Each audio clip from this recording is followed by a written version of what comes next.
नमस्कार दोस्तों, मैं आपका अपना सिद्धार्थ आज फिर लेकर आया हूं करंट अफेयर का नया बैच। देखो प्यारे बच्चों, आगामी जो एग्जाम है, एसएससी का एग्जाम हो, यूपी पीसीएस का एग्जाम हो, एचसीएस का एग्जाम हो, पीईटी का एग्जाम हो, सीईटी का एग्जाम हो, कोई भी प्रतियोगी परीक्षा हो, प्रतियोगी परीक्षाओं में सबसे ज्यादा जो महत्वपूर्ण जो रोल अदा करता है वो कौन अदा करता है? करंट अफेयर का। तो जैसे ही आपके आगे आगामी जो एग्जाम है उनमें करंट अफेयर का जो महत्व है वो कहीं ना कहीं बढ़ जाता है। तो आगामी 12 जून को जो यूपी पीसीएस की परीक्षा प्रस्तावित है उसके लिए भी मैंने करंट अफेयर थोड़े तैयार किए हैं। तो प्यारे बच्चों, ये जो करंट अफेयर सार है ये कहीं ना कहीं आपके लिए और आपके एग्जाम के लिए एक महत्वपूर्ण कदम होने वाला है। तो एक एक करके हम प्रकाश डाल लेते हैं। सबसे पहला क्वेश्चन क्या है कि 27 फरवरी, पहला क्वेश्चन क्या है? 27 फरवरी 2022, 27 फरवरी 2022 को मनाए गए 27 फरवरी 2022 को मनाए गए राष्ट्रीय प्रोटीन दिवस।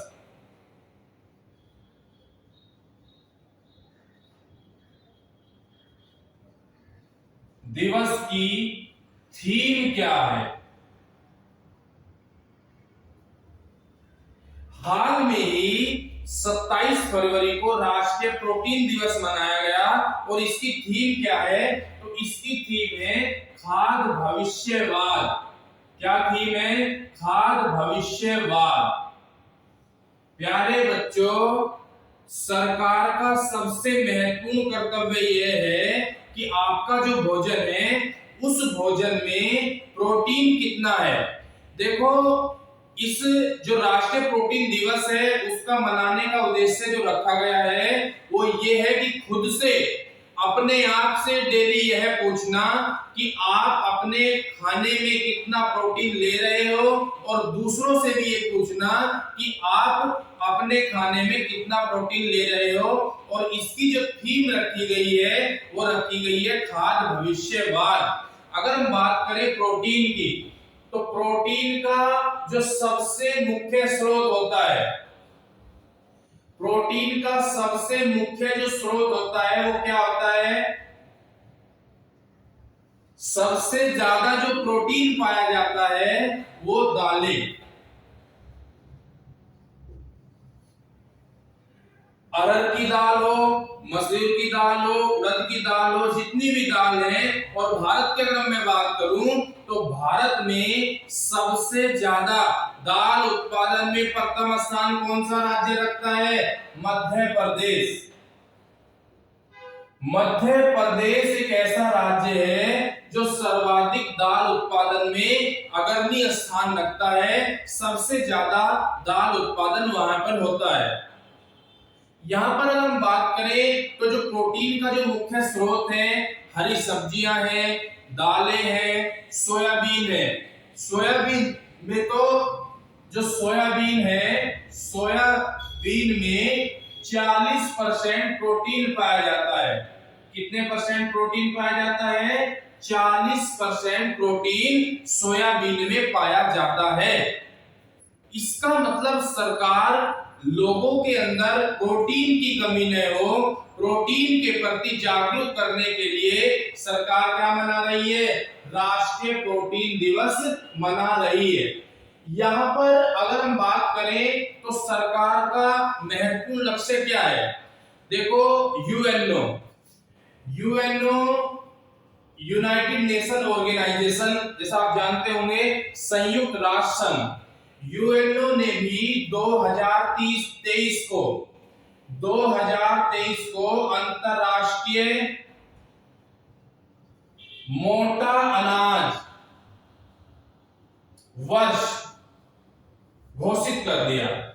यूएनओ ने भी 2023 को भारत की सिफारिश पर 2023 को इंटरनेशनल माइलेट डे यानी अंतरराष्ट्रीय कद्दन जिसको दिवस कहा जाता है, मोटा अनाज मोटा अनाज के प्रति लोगों को जागरूक करने के लिए।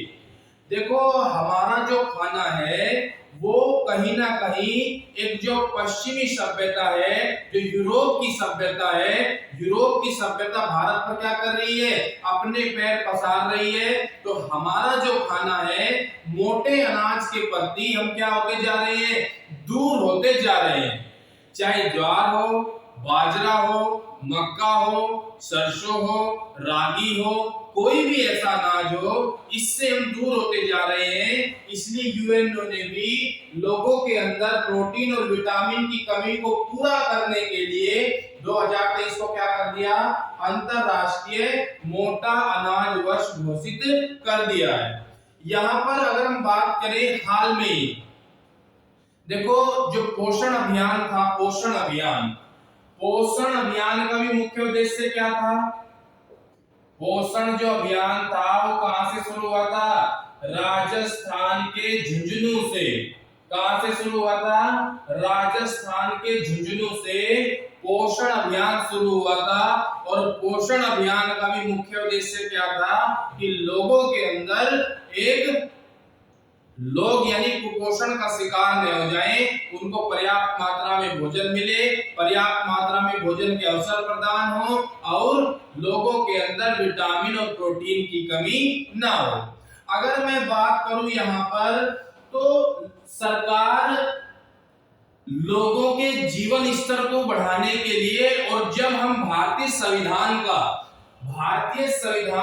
आर्टिकल 47 पढ़ते हैं, कौन सा आर्टिकल पढ़ते हैं? आर्टिकल 47।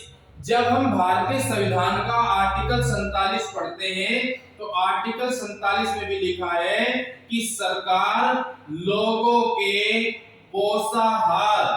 पोषाहार स्तर को बनाए रखेगी। क्या करेगी? सरकार लोगों के पोषाहार स्तर को बनाए रखेगी और ऐसे प्रयास करेगी और ऐसा काम करेगी जिससे लोग कुपोषण का शिकार न हो। बात अगर हम करें भारत की सरकार है, लोगों को पर्याप्त मात्रा में भोजन मिलना चाहिए और लोग कुपोषण का शिकार ना हो। और आपको पता होगा प्यारे बच्चों, आपको पता होगा कि अगस्त 2019 में सरकार ने one nation one ration card,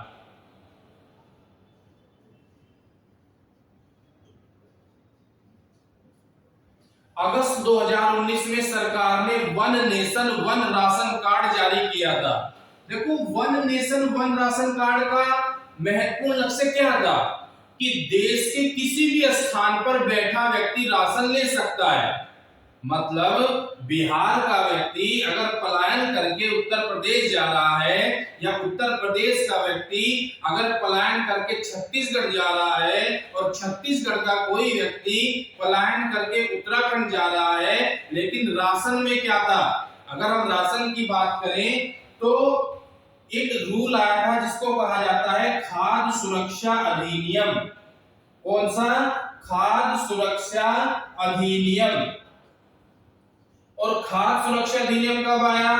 10 सितंबर 2013 को। कब आया? 10 सितंबर 2013 को, जिसमें गेहूं, चावल और दालें, 3 रुपए किलो चावल, 2 रुपए किलो गेहूं और 1 रुपया किलो क्या दिया जाता था? दाल दी जाती थी। इसका भी महत्वपूर्ण लक्ष्य क्या था? इसका भी महत्वपूर्ण लक्ष्य क्या था कि लोगों के खाद्यान्न की जो कमी है उसको पूरा किया जाए और लोगों को क्या किया जाए? खाद्यान्न के प्रति जागरूक किया जाए और लोगों को कुपोषण के स्तर से बचाया जाए। ये काम भारत सरकार कर रही थी। लेकिन इसका एक सबसे महत्वपूर्ण कमी ये थी कि जिस राज्य का निवासी है वो व्यक्ति उसी राज्य में अपने निकटतम जो भी फेयर प्राइस शॉप होगी, उचित दर की दुकान होगी, उस दुकान से क्या ले सकता है? राशन ले सकता है।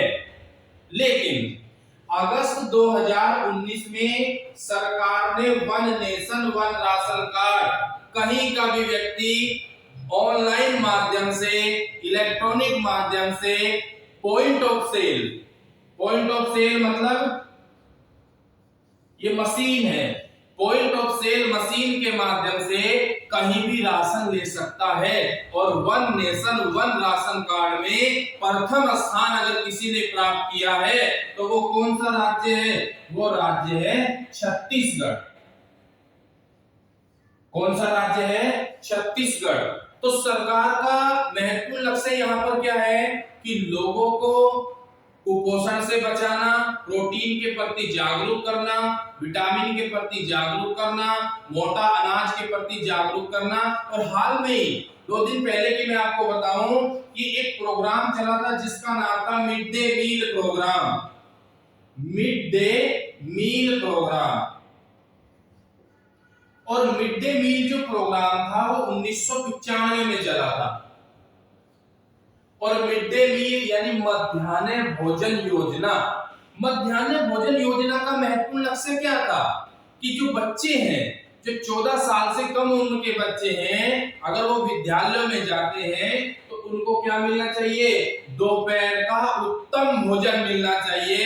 यानी उनके कुपोषण को रोकने के लिए, उनकी स्वास्थ्य में वृद्धि करने के लिए उनको क्या मिलना चाहिए? भोजन मिलना चाहिए। और एक ऐसा राज्य तमिलनाडु, तमिलनाडु ने तो हाल में ही तमिलनाडु ने योजना चलाई है विशेष पोषण योजना। कौन सी योजना? विशेष पोषण योजना। और विशेष पोषण योजना के माध्यम से तमिलनाडु सरकार ने नाश्ता भी, दोपहर के भोजन के साथ साथ सुबह का नाश्ता भी तमिलनाडु सरकार के द्वारा स्थापित जो विद्यालय हैं उसमें दिया जाएगा। यानी सुबह का नाश्ता भी और दोपहर का भोजन भी, जिस योजना का नाम है विशेष पोषण योजना। तो कहने का जो तात्पर्य है, कहने का जो मतलब है कि सरकार किसकी तरफ ध्यान दे रही है? सरकार ध्यान दे रही है कि लोगों के पोषाहार को स्तर को बनाए रखना चाहिए। और जब लॉकडाउन हुआ था, लॉकडाउन में सब क्या थे? अपने घरों में कैद हो गए थे। और 26 मार्च 2020 को सरकार ने एक योजना चलाई जिसका नाम था प्रधानमंत्री गरीब कल्याण योजना।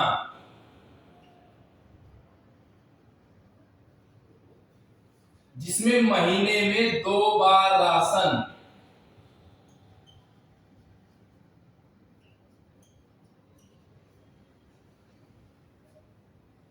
महीने में 2 बार राशन दिया जाएगा। प्रधानमंत्री गरीब कल्याण योजना 26 मार्च 2020 को सरकार के द्वारा आई थी और ये अभी तक चल रही है। इसका भी महत्वपूर्ण लक्ष्य क्या है कि समावेशी विकास को कम करना और जो समाज में वंचित वर्ग है, जो समाज में कमजोर वर्ग है, कमजोर वर्गों का क्या करना? विकास करना। सरकार साफ तौर पर कह रही है कि खाना जो है, जो खाद्यान्न है, वो व्यर्थ में नहीं जाना चाहिए। खाना व्यर्थ में नहीं जाना चाहिए, उतना ही लो थाली में, व्यर्थ ना जाओ नाली में। 1966 में 1966 में एक क्रांति आई थी, हरित क्रांति। कौन सी क्रांति? हरित क्रांति। और हरित क्रांति किसके द्वारा आई थी? डॉक्टर एमएस स्वामीनाथन के द्वारा।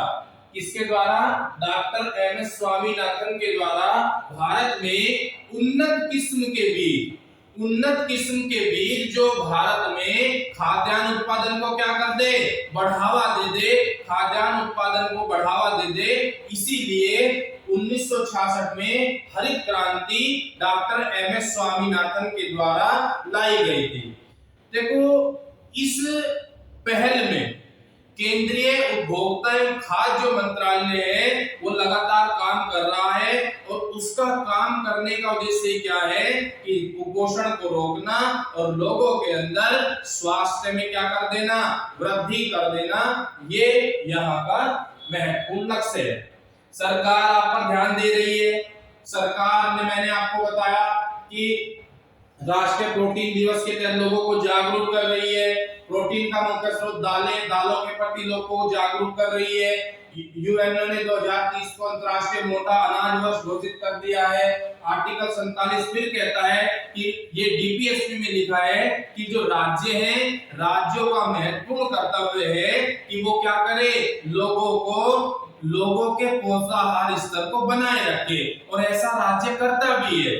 गर्भवती महिलाओं को दिया जाने वाला पदार्थ जो उनको सत्तू, बाजरा, मक्का, चना या अन्य दालें दी जाती हैं, वो क्यों दी जाती हैं, उसका महत्वपूर्ण कर्तव्य भी क्या होता है, उसका महत्वपूर्ण कर्तव्य भी होता है लोगों के पोषाहार स्तर को बनाए रखना। मिड डे मील प्रोग्राम का भी महत्वपूर्ण लक्ष्य क्या है कि बच्चों के स्वास्थ्य स्तर को बनाए रखना। खाद्य सुरक्षा अधिनियम जो 2013 में आया, इसका महत्वपूर्ण लक्ष्य भी क्या है कि गेहूं, चावल और दालें, चीनी, तेल, इसके माध्यम से लोगों के पोषाहार स्तर को बनाए रखना। और पोषण अभियान का महत्वपूर्ण उद्देश्य भी यही है। और 26 मार्च 2020 को जो प्रधानमंत्री गरीब कल्याण योजना चली, उसका उद्देश्य भी क्या है, लोगों के पोषाहार स्तर को बनाए रखना। लेकिन हम किस दिशा में जा रहे हैं, हम खा रहे हैं चटनी और मोमोज। हरी रंग की चटनी, लाल रंग की चटनी से मोमोज, बर्गर, चाउमीन हम लगातार खा रहे हैं। तो हमारा पेट तो भर रहा है, लेकिन हमको पोषण नहीं मिल रहा है। और जब हम ज्यादा इसको खा रहे हैं, तो फिर हम डॉक्टर के पास जा रहे हैं और विभिन्न प्रकार के जो रोग हैं वो हमारे शरीर में जन्म ले रहे हैं, और हमारा स्वास्थ्य स्तर घटता जा रहा है। और देश, विकसित देश होने का सपना जो देश देख रहा था, वो फिर विकासशील से भी अर्ध विकसित की तरफ जा रहा है। इसीलिए ध्यान रखना कि आपको किसके प्रति जागरूक होना है, प्रोटीन और विटामिन के प्रति जागरूक होना है। अब हम बात करते हैं दूसरे क्वेश्चन की। पहला क्वेश्चन हमारा हो गया, अब हम बात करते हैं दूसरे क्वेश्चन की।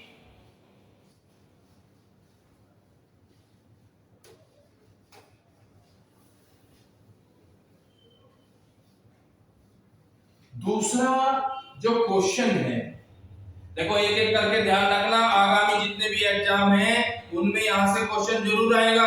मैं आपको बार बार बता रहा हूं, आप SSC, UPPCS, HCS, CET, PET, लेखपाल, कोई भी एग्जाम दो, यहां से क्वेश्चन जरूर आएगा। दूसरा क्वेश्चन क्या है कि रेलवे बोर्ड ने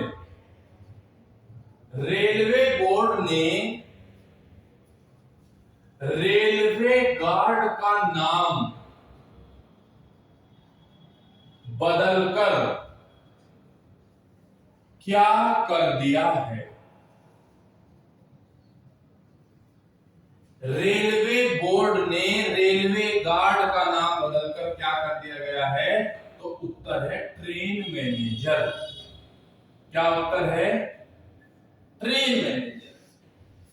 देखो, गार्ड जो शब्द था वो कहीं ना कहीं अपने आप में, जो गार्ड होते थे वो भी क्या करते थे, वो भी अपने आप में आत्मग्लानि की अनुभव करते थे। गार्ड मतलब सिक्योरिटी गार्ड, पहरेदार। और वो ट्रेन, अगर मान लो वो ट्रेन में अपना कार्य कर रहा है, तो उसको कहा जाता था कि रेलवे गार्ड, यानी रेलवे का रक्षक। लेकिन ये कहीं ना कहीं उसको गिल्टी फील हो रही थी। और दूसरा ये है कि सरकार ने उसको एक नया नाम दिया है, ट्रेन मैनेजर। और ट्रेन मैनेजर हाल में रेलवे बोर्ड के द्वारा उसका नया नाम रख दिया गया है। रेलवे की अगर हम बात करें, देखो अभी 2022 का बजट आया है, और 2022 का जो बजट है किसके द्वारा प्रस्तुत किया गया, वित्त मंत्री निर्मला सीतारमण। कब आया था, 1 फरवरी 2022 को। 1 फरवरी 2022 को जो बजट आया, उस बजट में रेलवे का विकास करने के लिए सरकार ने वन स्टेशन वन प्रोडक्ट योजना लॉन्च की। ध्यान रखना, आगामी एग्जाम में यहां से क्वेश्चन जरूर आएगा। वन स्टेशन वन प्रोडक्ट यानी एक स्टेशन एक उत्पाद, एक स्टेशन एक उत्पाद।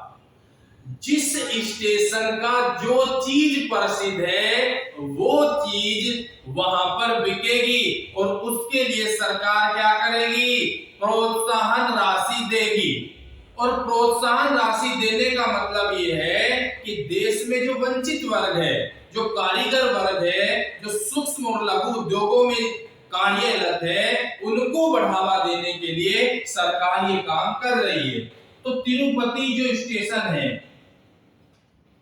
तिरुपति स्टेशन कहां पर है? तिरुपति स्टेशन कहां पर है? आंध्र प्रदेश में। कहां पर है? आंध्र प्रदेश में तिरुपति स्टेशन है। और तिरुपति स्टेशन का जो महत्वपूर्ण कार्य है, तिरुपति स्टेशन ने क्या किया कि अपने यहाँ पर जो बने हैं देसी उत्पाद, उन देसी उत्पादों को कहां पर बेचा जा रहा है? उन देसी उत्पादों को तिरुपति रेलवे स्टेशन पर बेचा जा रहा है। और जिसको प्रोत्साहन किसने किया है? वन स्टेशन वन प्रोडक्ट, ये 1 फरवरी 2022 के बजट में रखा है। दूसरा, एक ट्रेन 18 थी। मैं बात यहाँ पर रेलवे की आई है, तो रेलवे से संबंधित जो भी आगामी एग्जाम में क्वेश्चन आएंगे उनकी बात कर रहा हूं। ट्रेन 18, तो 400 नई वंदे भारत एक्सप्रेस ट्रेन चलाई जाएंगी। कितनी? 400। और ये जो सारे प्रोग्राम है वो मेक इन इंडिया के तहत हो रहे हैं। किसके तहत हो रहे हैं? Make in India. और मेक इन इंडिया प्रोग्राम कब आया था? 2014 में। 2014 में मेक इन इंडिया प्रोग्राम आया था। और मेक इन इंडिया प्रोग्राम का मुख्य उद्देश्य क्या था? कि भारत में बनाओ, विदेशी वस्तुओं का क्या ना करो, विदेशी वस्तुओं का आयात ना करो, केवल क्या करो? भारत में बनाओ और भारत में बनाकर ही बाहर बेच दो। जिससे आप क्या करो? निर्यात पर ज्यादा ध्यान दो, आयात पर कम ध्यान दो। और जब निर्यात ज्यादा होगा, आयात कम होगा, तो नेशनल इनकम क्या हो जाएगी? इंक्रीज हो जाएगी, बढ़ जाएगी। सरकार ने साफ तौर पर कह दिया कि मेक इन इंडिया प्रोग्राम के तहत 400 क्या बनाए जाएंगे? 400 बनाए जाएंगे नई Vande Bharat train. 100 cargo terminal, 100 cargo terminal विकसित किए जाएंगे। देखो, सरकार रेलवे के आधुनिकीकरण पर बहुत ध्यान दे रही है। अभी आपको पता है कि रेल मंत्री जो है उनका नाम क्या है? रेल मंत्री का नाम है अश्वनी वैष्णव। क्या नाम है? अश्वनी वैष्णव। और अश्वनी वैष्णव ने 2 ट्रेनों की दुर्घटना के लिए एक सिस्टम लॉन्च किया है, जिसका नाम क्या है? कवच सिस्टम। कौन सा सिस्टम? कवच सिस्टम। ध्यान रखना, एग्जाम में जरूर आएगा। अगर 2 ट्रेन बहुत तेज गति से आ रही है और उनको सिग्नल नहीं मिला है, तो कवच जो प्रणाली है, कवच प्रणाली उनको पहले ही रोक लेगी। और रेल मंत्री ने खुद इसका परीक्षण किया है। और अभी हाल में 2000 किलोमीटर पर, कितने किलोमीटर पर? 2000 किलोमीटर पर कवच जो प्रणाली है, कवच प्रणाली को क्या किया जाएगा? कवच प्रणाली को विकसित किया जाएगा। यहां पर अगर हम रेलवे के इतिहास की बात करें तो 1853 में, कब? 1853 में पहली ट्रेन चलाई थी।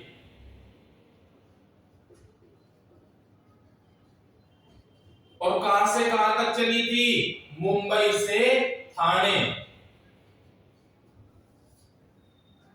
देखो, अंग्रेजों के द्वारा मुंबई से ठाणे के लिए पहली ट्रेन चलाई थी, और ट्रेन चलाने का मुख्य उद्देश्य क्या था? माल ढुलाई। एक स्थान से दूसरे स्थान पर सामान को गंतव्य स्थान पर सुरक्षित पहुंचाने के लिए हमने क्या चलाई थी? ट्रेन चलाई थी। तो पहली जो ट्रेन है वो 1853 में मुंबई से ठाणे तक चली थी।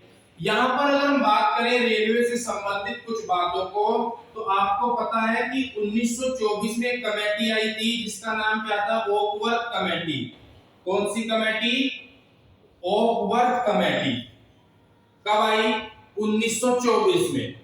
1924 में ओकवर्थ कमेटी का मुख्य उद्देश्य क्या था?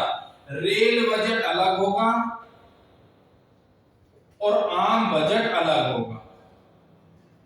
और अभी आप देख रहे होंगे 2017 तक रेल जो बजट था, रेल बजट रेल मंत्री के द्वारा प्रस्तुत किया जाता था। रेल बजट किसके द्वारा प्रस्तुत किया जाता था? रेल मंत्री के द्वारा प्रस्तुत किया जाता था। और जो आम बजट था वो वित्त मंत्री के द्वारा प्रस्तुत किया जाता था। लेकिन 2017 में, कब? 2017 में एक कमेटी बनी जिसका नाम था विवेक देवराय कमेटी। कौन सी कमेटी? विवेक देवराय कमेटी। और विवेक देवराय कमेटी की सिफारिशों के आधार पर रेल बजट और आम बजट वित्त मंत्री के द्वारा प्रस्तुत, और रेल बजट रेल मंत्री के द्वारा जो प्रस्तुत किया जाता था, उन दोनों का क्या कर दिया? विलय कर दिया, मर्जर कर दिया।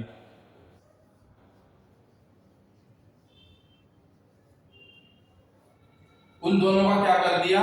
मर्जर कर दिया। तो रेलवे से संबंधित आपको जो कुछ बातें हैं वो पता लगी होंगी। उसके बाद हम नेक्स्ट क्वेश्चन पर प्रकाश डाल लेते हैं। आज हमारी जो यात्रा है वो लंबी चलने वाली है, और लंबी धीरे धीरे रे मना, धीरे सब कुछ होए, और माली सींचे सो घड़ा, ऋतु आए फल होए। धीरे धीरे हमारी यात्रा कहां पहुंच जाएगी? अब धीरे धीरे हम क्या करेंगे? करंट अफेयर के जो भी महत्वपूर्ण क्वेश्चन हैं और जो भी आगामी एग्जाम में छपने वाले क्वेश्चन हैं, कौन से क्वेश्चन हैं? छपने वाले क्वेश्चन हैं, उनको एक एक करके हम उन पर प्रकाश डालेंगे।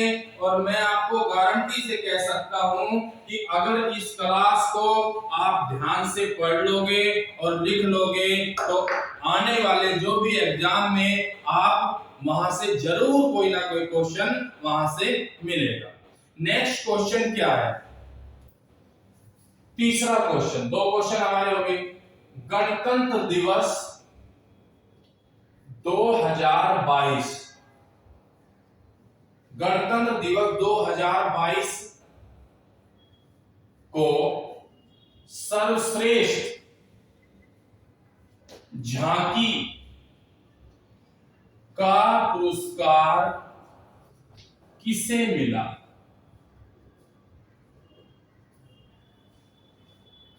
गणतंत्र दिवस 2022 को सर्वश्रेष्ठ झांकी का पुरस्कार किसे मिला? अपना प्यारा उत्तर प्रदेश। किसको मिला? अपना प्यारा उत्तर प्रदेश। सबसे प्यारा, सबसे न्यारा है हमारा उत्तर प्रदेश। किस काशी का जो विश्वनाथ मंदिर है,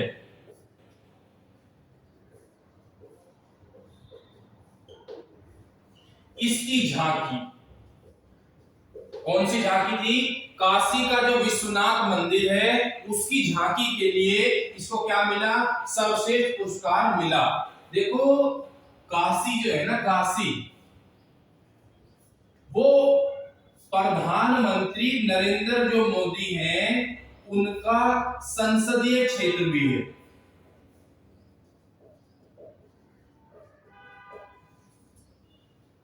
प्रधानमंत्री नरेंद्र मोदी का संसदीय क्षेत्र कौन सा है? काशी। तो आपको ध्यान रखना है कि जनवरी में 2022 यानी दिन 26 जनवरी 2022 को सर्वश्रेष्ठ झांकी का जो पुरस्कार मिला है वो किसको मिला है? वो मिला है काशी विश्वनाथ मंदिर की झांकी को। यहाँ पर उत्तर प्रदेश का जिक्र हुआ है तो हम उत्तर प्रदेश के बारे में थोड़ा बात कर लेते हैं। देखो सबसे पहले उत्तर प्रदेश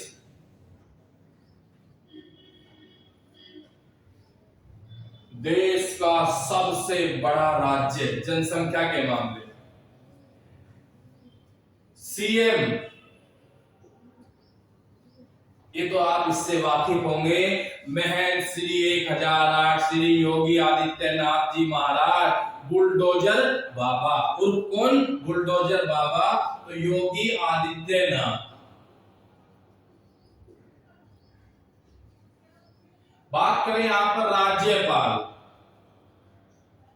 आनंदीबेन पटेल। बात करें यहां पर लोकसभा सीटें 403। बात करें यहां पर राज्यसभा सीटें 31। बात करें यहां पर लोकसभा सीट 80। बात करें यहां पर विधानसभा सीटें 403। बात करें यहां पर राजकीय पुष्प पलाश। राजकीय पुष्प क्या है? उत्तर प्रदेश का राजकीय पुष्प क्या है? पलाश। देखो पलाश के फूल होते हैं और उन फूलों से गुलाल भी बनाया जाता है। ऐसा कहा जाता है जो पलाश के फूल हैं वो बिल्कुल प्राकृतिक होते हैं और कहीं ना कहीं जो हानिकारक जो गुलाल है, केमिकल जो है, उससे हमारी त्वचा को क्या होता है? नुकसान होता है। इसीलिए पलाश का जो है, पलाश के जो फूल हैं वो क्या है? हमारा राजकीय पुष्प है। राजकीय भाषा की अगर हम बात करें तो राजकीय भाषा क्या है? उर्दू व हिंदी। राजकीय भाषा क्या है? उर्दू व हिंदी। राजकीय पक्षी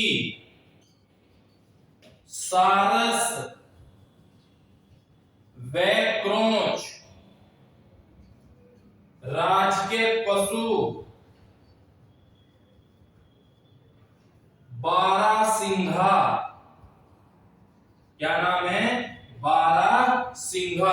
बारहसिंघा क्या है? बारहसिंघा वहां का राजकीय पशु है। राजकीय वृक्ष की अगर हम बात करें तो राजकीय वृक्ष है अशोक। अशोक का भी वृक्ष होता है। राजकीय जो वृक्ष है उसका नाम क्या है? अशोक। और राजकीय चिन्ह की अगर हम बात करें तो मछलियां व तीर धनुष।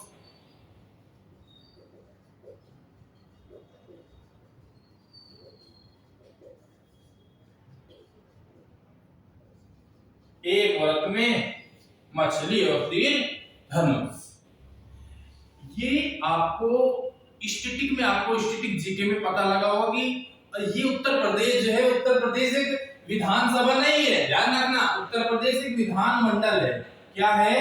विधानमंडल। और विधानमंडल वो होता है जिसमें विधानसभा और विधान परिषद दोनों होती है। विधान परिषद भी होगी, यानी वहां पर एमएलसी का भी होगा इलेक्शन और वहां पर एमएलए का इलेक्शन भी होगा। वहां पर एमएलसी भी होगा और वहां पर एमएलसी और एमएलए दोनों होंगे। आगे हम बात करते हैं उत्तर प्रदेश से संबंधित कुछ फैक्ट्स की। तो अभी हाल में ही सहारनपुर विश्वविद्यालय का नाम क्या रख दिया गया है? सहारनपुर विश्वविद्यालय। सहारनपुर विश्वविद्यालय का नाम रख दिया गया है मां शाकुंभरी विश्वविद्यालय।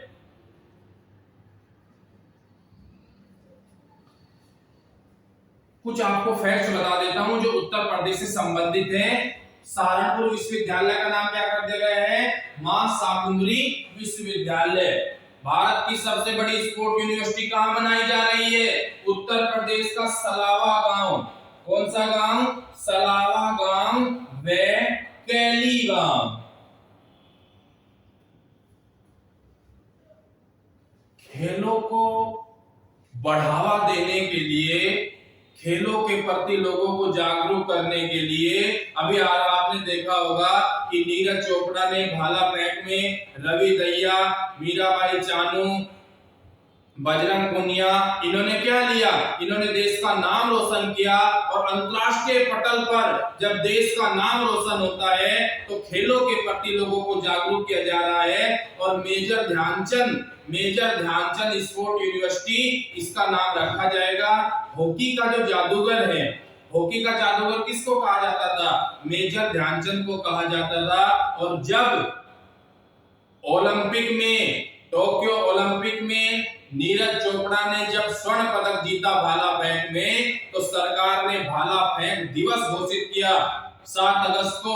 और पूरा आप किसी भी चैनल को उठाकर देख लो, किसी भी चैनल को आप उठाकर देख लो तो उस पर आ रहा था कि द्वंद्व कहां तक पाला जाए, युद्ध कहां तक टाला जाए, तू भी है राणा का वंशज, फेंक जहां तक भाला जाए, और दोनों ओर लिखा हो भारत, सिक्का वही उछाला जाए। तो खेलों के प्रति जागरूक करने के लिए, खिलाड़ियों को विशेष प्रोत्साहन देने के लिए उत्तर प्रदेश में एक स्पोर्ट यूनिवर्सिटी बनाई जा रही है। जो कहां पर बनाई जा रही है? जो बनाई जा रही है मेरठ में, यानी मेरठ का सलावा और कैली गांव। अभी हम बात करें तो कुछ फैक्ट्स मैं आपको बता देता हूं कि मुख्यमंत्री योगी आदित्यनाथ ने शपथ जो ली है वो कहां पर ली है? इकाना स्टेडियम। कहां पर ली है? इकाना स्टेडियम। और इकाना स्टेडियम कहां है? लखनऊ में। 26 मार्च 2022 को जो मुख्यमंत्री योगी आदित्यनाथ का जो शपथ ग्रहण समारोह हुआ, शपथ ग्रहण समारोह में कहां पर उन्होंने क्या लिया, कहां पर उन्होंने शपथ ग्रहण की? तो वो है इकाना स्टेडियम। उसकी बाद हम बात करें कि आपको एक फैक्ट और पता होना चाहिए कि 2022 के विधानसभा चुनावों में कितनी महिलाएं जीतकर विधानसभा पहुंची, कितनी महिलाओं ने जीत दर्ज की है? तो 48 महिलाएं। कितनी महिलाएं? 48 महिलाओं ने जीत दर्ज की है। ये ध्यान रखना, ये आपके एग्जाम में जरूर आएगा कि हाल में ही उत्तर प्रदेश में संपन्न चुनाव में कितनी महिलाओं ने जीत दर्ज कर विधानसभा में अपनी उपस्थिति दर्ज करा दी है। तो उत्तर है 48। नीति आयोग की अगर हम बात करें तो नीति आयोग की रिपोर्ट आई थी बहुआयामी निर्धनता सूचकांक। नीति आयोग, ध्यान रखना, ये मैं आपको बता रहा हूं, इसकी एक रिपोर्ट आई थी जिसका नाम था बहुआयामी निर्धनता सूचकांक। और बहुआयामी निर्धनता सूचकांक में उत्तर प्रदेश को कौन सी रैंक मिली है? तीसरी रैंक मिली है। National institution transforming for India, Bharat राष्ट्रीय परिवर्तन संस्थान, जिसकी स्थापना 1 जनवरी 2015 को हुई। और हाल में आपको पता होगा कि सुमन बेरी नीति आयोग के क्या बनाए गए हैं? सुमन बेरी नीति आयोग के उपाध्यक्ष बनाए गए हैं। सबसे पहले उपाध्यक्ष नीति आयोग के कौन थे? सबसे पहले का नाम क्या था? अरविंद पनगड़िया। ध्यान रखने वाली बात है, आपसे पूछ लेगा कि नीति आयोग के पहले उपाध्यक्ष कौन थे? अरविंद पनगड़िया। उसके बाद कौन बनाए गए? उसके बाद बनाए गए राजीव कुमार। और तीसरे जो बनाए गए हाल ही में चेंज हुए हैं, सुमन बेरी। तो नीति आयोग की रिपोर्ट के अनुसार जो बहुआयामी निर्धनता सूचकांक है, बहुआयामी निर्धनता सूचकांक में उत्तर प्रदेश को कौन सी रैंक मिली है? तीसरी रैंक मिली है। आगे हम बात करें यहां पर तो कितने इंटरनेट एक्सचेंज नोड्स खोले जाएंगे? तो 7 इंटरनेट एक्सचेंज खोले जाएंगे। अगर आपसे पूछ ले कि सर्वाधिक प्रदूषित शहरों में किसका स्थान आया है? तो किसका स्थान आया है उत्तर प्रदेश के सर्वाधिक प्रदूषित शहरों में? तो सर्वाधिक प्रदूषित शहरों में गाजियाबाद। किसका है? गाजियाबाद। गाजियाबाद का जो शान है। एक मूवी आई थी संजय दत्त की, जिला गाजियाबाद, गाजियाबाद की रानी हूं मैं, मेरा बाप वहां का कोतवाल, अपने बाप का ना समझो मान। ये है उसने मूवी में कि जिला गाजियाबाद, जिला गाजियाबाद। तो गाजियाबाद को क्या किया गया है? गाजियाबाद को सर्वाधिक प्रदूषित शहरों में चुना गया है उत्तर प्रदेश के। अच्छा, आजमगढ़ जो विश्वविद्यालय है, आजमगढ़ विश्वविद्यालय का जो नाम है वो क्या कर दिया गया है? आजमगढ़। ध्यान रखने वाली बात है, आगामी जितने भी यूपी के एग्जाम होंगे, चाहे सचिव का एग्जाम हो, सप्लाई इंस्पेक्टर का एग्जाम हो, लेखपाल का एग्जाम हो, पीईटी का एग्जाम हो, यूपी पीसीएस का एग्जाम हो, कोई भी एग्जाम हो, यहां से क्वेश्चन एग्जाम में जरूर छपेगा। तो आजमगढ़, आजमगढ़ विश्वविद्यालय का नाम क्या कर दिया गया है? तो आजमगढ़ विश्वविद्यालय का नाम महाराजा सुहेलदेव विश्वविद्यालय, कौन सा? सुहेलदेव विश्वविद्यालय रख दिया गया। नेक्स्ट अगर हम उत्तर प्रदेश की थोड़ी सी और बात कर लें तो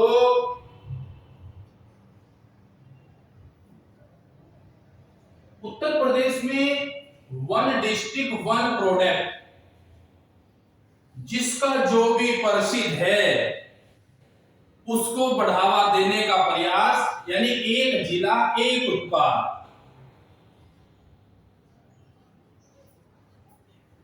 जैसे अगर हम बात करें तो प्रतापगढ़ का आंवला बहुत प्रसिद्ध। जैसे हम बात करें तो मुजफ्फरनगर का गुड़ बहुत प्रसिद्ध है। जैसे हम बात करें तो आगरा का पंछी पेठा बड़ा प्रसिद्ध है। तो इसकी जो ब्रांड एम्बेसडर बनाई गई है उनका नाम है मणिमर्णिका कंगना रनौत। कौन? मूवी भी आई थी कि कंगना रनौत। पूरा कौन ठुमकदा? पूरा लंदन ठुमकदा। इनका गाना सुना है तुमने? पूरा लंदन ठुमकदा। और कंगना रनौत क्या बनाई गई है? कंगना रनौत बनाई गई है इनकी ब्रांड का प्रचार करने वाली, जिन्होंने हाल में ही उत्तर प्रदेश के मुख्यमंत्री महेंद्र श्री 1008 श्री योगी आदित्यनाथ से महाराज से मुलाकात की। और मुलाकात करने के बाद इनको क्या कर दिया गया है? इनको ब्रांड प्रचार करने के लिए नियुक्त कर दिया गया है। आगे हम बात करें तो लखनऊ में 32वें हुनर हाट का आयोजन हो रहा है। लखनऊ में ही डिफेंस एक्सपो, राजनाथ सिंह गृह रक्षा मंत्री के द्वारा राजनाथ सिंह ने डिफेंस एक्सपो का उद्घाटन कहां पर किया? वो किया है लखनऊ में। और ध्यान रखना, उत्तर प्रदेश का जो उच्च न्यायालय है वो कहां पर है? इलाहाबाद में। लेकिन उसकी एक खंडपीठ जो है वो खंडपीठ कहां स्थित है? तो खंडपीठ स्थित है लखनऊ में। और लखनऊ क्या है? नवाबों का शहर। नवाबों का शहर किसे कहा जाता है? नवाबों का शहर कहा जाता है लखनऊ को। लखनवी कुर्ता और लखनऊ को नवाबों का शहर कहा जाता है।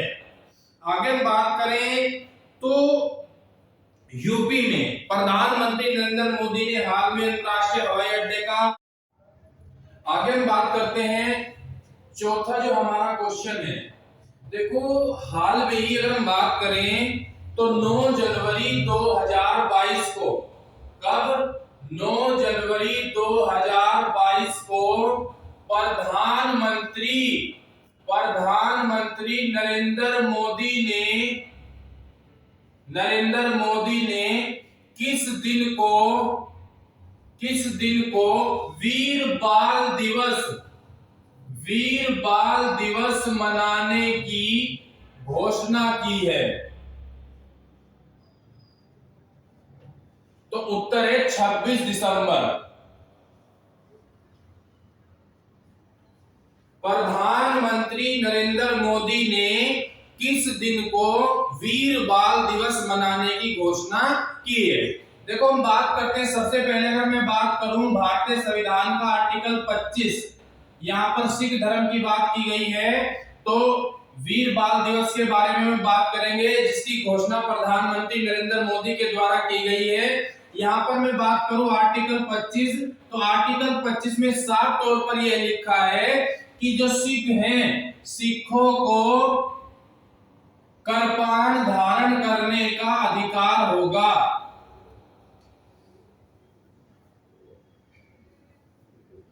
सिखों को करपान धारण करने का अधिकार होगा। भारतीय संविधान का जो अनुच्छेद 25 है, यानी धार्मिक स्वतंत्रता के अधिकार की बात जिसमें कही गई है, उसमें साफ तौर पर लिखा है कि सिखों को करपान धारण करने का अधिकार होगा। यहाँ पर जो हम बात करते हैं वीर बाल दिवस, देखो जो सिख हैं, सिखों के 10 गुरु हुए हैं। सिखों के कितने गुरु हुए हैं? 10 गुरु हुए हैं। और पहले गुरु का नाम क्या था? गुरु नानक सिंह, गुरु नानक देव। सिखों के पहले गुरु गुरु नानक देव थे, जिनका जन्म कहां पर हुआ था? पाकिस्तान तलवंडी में हुआ था। लेकिन यहां पर बात करते हैं हम अंतिम गुरु। अंतिम जो गुरु थे उनका नाम क्या था? उनका नाम था गुरु गोविंद सिंह। क्या नाम था? गुरु गोविंद सिंह। और गुरु गोविंद सिंह के द्वारा ही पचकक्के का सिद्धांत दिया गया था। किस चीज का सिद्धांत दिया गया था? पचकक्के का सिद्धांत दिया गया था, यानी सिखों के 5 ककार। सिखों के कितने ककार? 5 ककार। कच, कड़ा, कंघा, केस, कृपाण। सिखों के कितने ककार होते हैं? पचकक्के का सिद्धांत जो दिया था गुरु गोविंद सिंह के द्वारा दिया गया था। यहाँ पर हम बात करें तो गुरु गोविंद सिंह ने कहा था कि चिड़िया से मैं बाज लड़ावा, गिजड़ा को मैं शेर बनावा, 1.25 लाख से 1 लड़ावा, ता गोविंद सिंह नाम कहलावा। ये किसके द्वारा दिया गया था कथन? ये गुरु गोविंद सिंह के द्वारा दिया गया था। तो जब गुरु गोविंद सिंह के 2 पुत्र थे, एक का नाम था जोरावर सिंह और दूसरे का नाम था फतेह सिंह।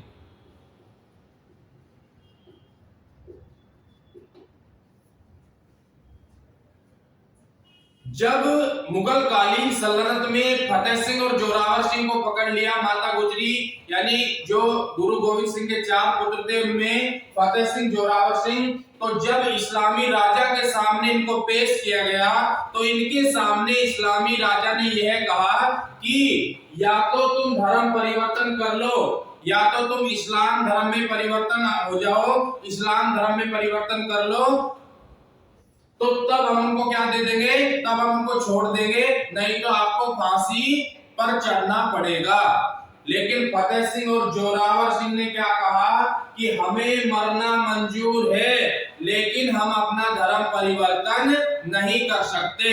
हमें मरना मंजूर है, इसलिए देश के लिए, अपने धर्म के लिए इन वीरों ने जब इनको दीवार पर चिनवाया जा रहा था, मुगल कालीन राजाओं ने इनको दीवार में चिनवा दिया गया था, तो जो फतेह सिंह है उसको पहले चिनवाया जा रहा था। तो जब दीवार गर्दन तक पहुंची तो जो जोरावर सिंह है, जोरावर सिंह की आंखों में आंसू आ गए।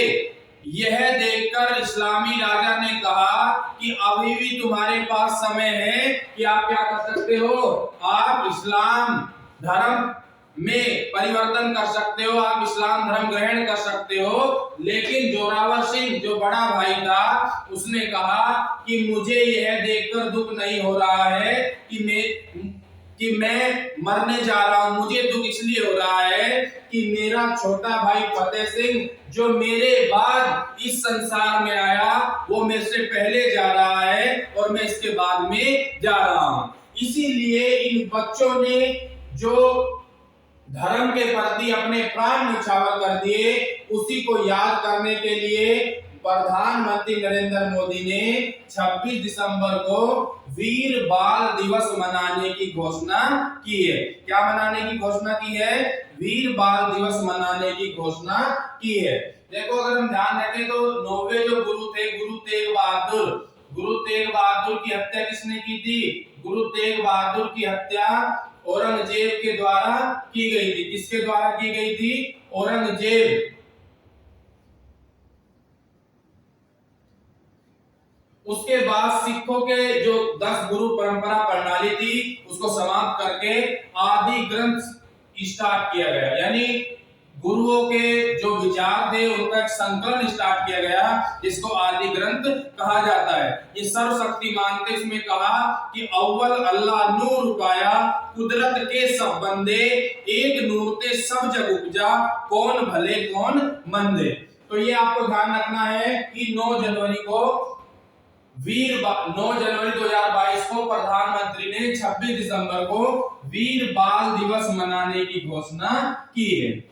आगे हम बात करते हैं नेक्स्ट क्वेश्चन, हमारा जो 5वां क्वेश्चन है वो ये है कि हाल में ही महाराष्ट्र के किस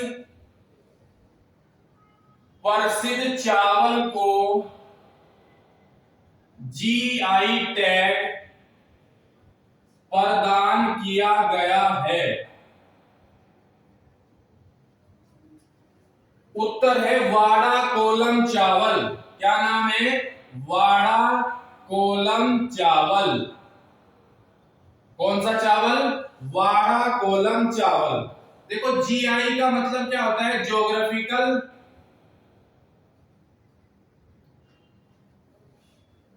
इंडिकेशन, मतलब भौगोलिक संकेतक।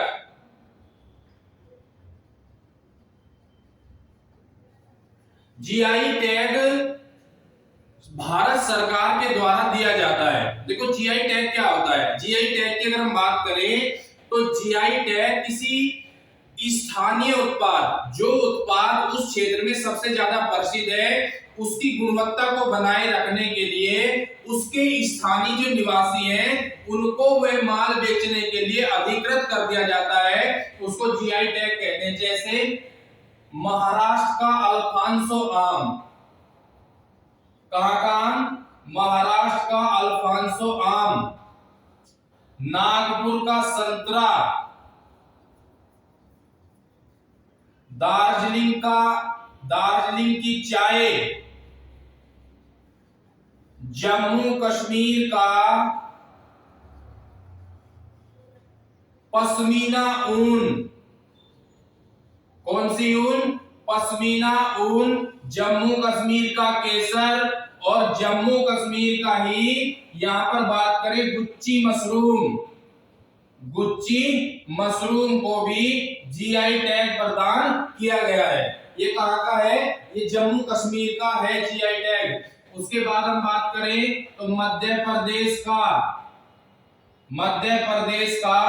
कड़कनाथ मुर्गा, मध्य प्रदेश का कड़कनाथ जो मुर्गा है उसको क्या दिया गया है? जीआई टैग दिया गया है। उत्तर प्रदेश की अगर हम बात करें तो उत्तर प्रदेश का अभी हाल में रटोल जो आम है, रटोल आम को क्या दिया गया है? जीआई टैग प्रदान किया गया है।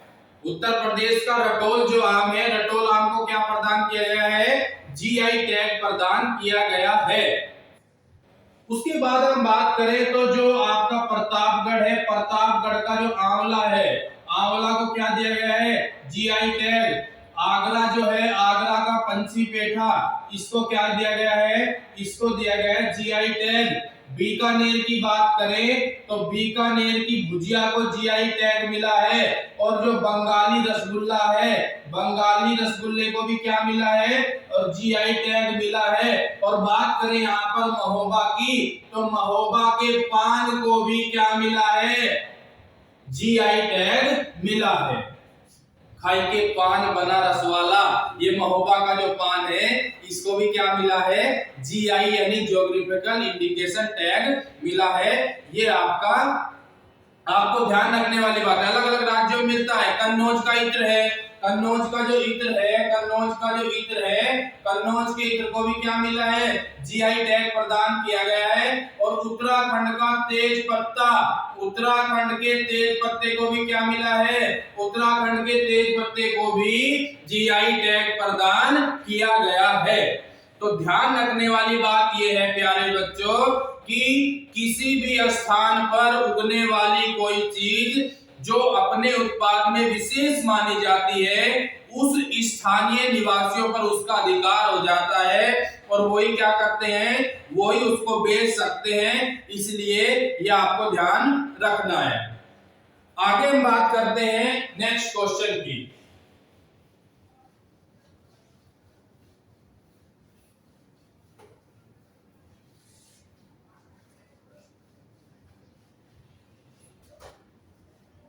नेक्स्ट क्वेश्चन क्या है कि गुजरात में पैदा हुए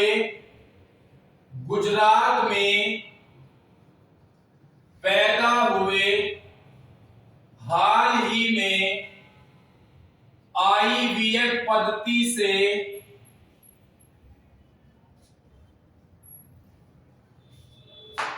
किस भैंस के बच्चे का जन्म हुआ? उत्तर है बन्नी नस्ल। कौन सी नस्ल? बन्नी नस्ल। इसको कुंडी नस्ल भी कहा जाता है। क्या कहा जाता है इसको? कुंडी नस्ल। आईवीएफ माने इन विट्रो फर्टिलाइजेशन। क्या कहा जाता है? इन विट्रो फर्टिलाइजेशन इसको कहा जाता है, यानी परख नली से शिशु उत्पन्न करना, निषेचन प्रक्रिया के द्वारा जो शिशु उत्पन्न किया जाता है उसको कहते हैं आईवीएफ पद्धति। तो हाल में ही गुजरात के कच्छ में, कहां पर? गुजरात के कच्छ में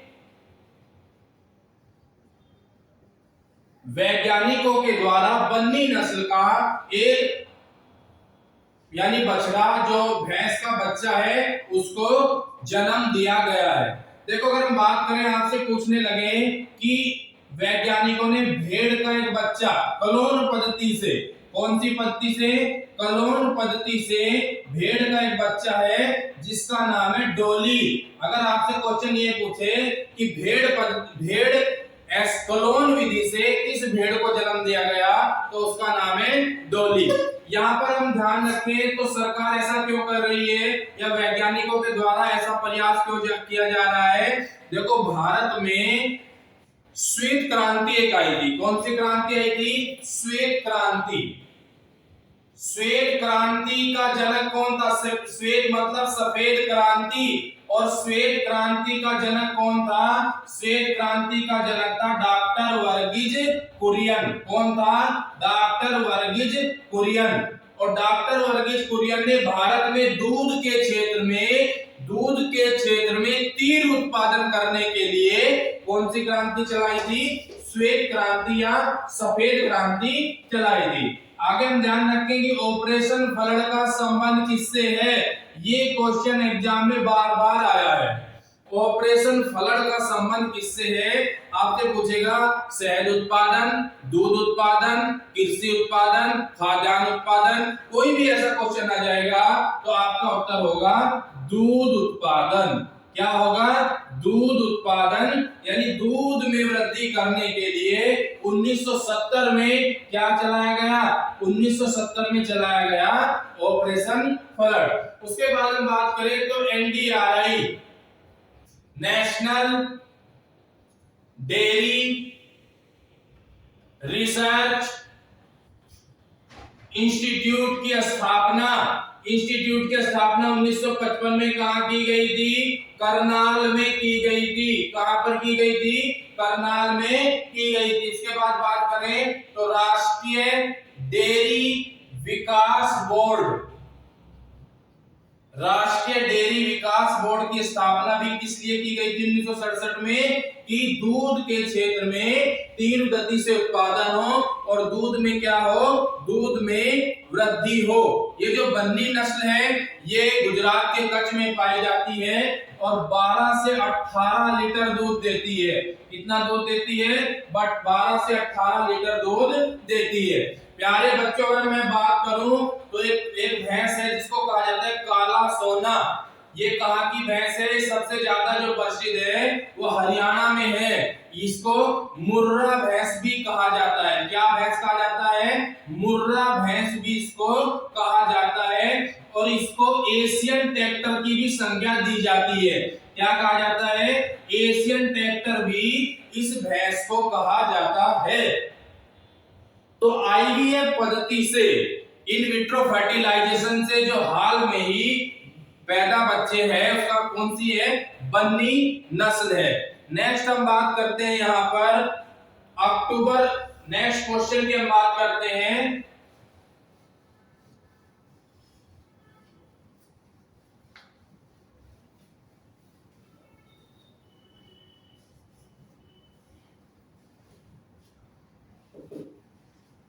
अक्टूबर 2021 में खुले में शौच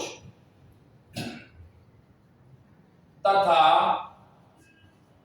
प्रत्येक घर बिजली तथा 100% वैक्सीन करने वाला